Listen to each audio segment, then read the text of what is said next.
Le village. Au début du 20e siècle, le village était localisé au cœur de Côte-des-Neiges. Les premières artères du territoire sont Maplewood, devenu Édouard-Montpetit, et Mountain, devenu Gatineau.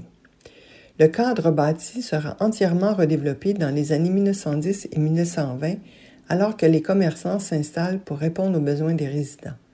Ceci attire les familles qui formeront le cœur humain du village. Avec la croissance démographique des années 50, la demande de logement était bien réelle. Le centre du village se situait à l'intérieur du quadrilatère formé par les rues Decelles, Gatineau, Swale et Jean-Briand.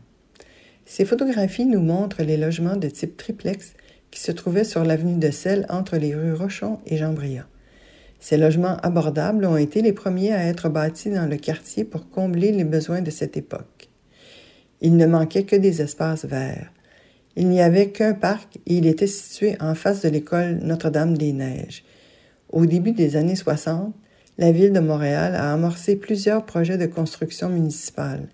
La Ville a décidé de démolir une partie du village de la Côte-des-Neiges pour faire place au parc Jean-Briand. Il y a 60 ans, à l'endroit où se trouve le parc Jean-Briand, il y avait un village de plus de 200 familles. Nous estimons qu'environ 600 personnes ont perdu leur logis et leur vie de quartier sans raison apparente. Ce quartier, devenu multiethnique, est maintenant peuplé d'étudiants du Québec et du monde entier. Avec le temps, et comme partout à Montréal, l'atmosphère s'est transformée, mais la vie stimulante de Côte-des-Neiges perdure pour le plaisir de tous.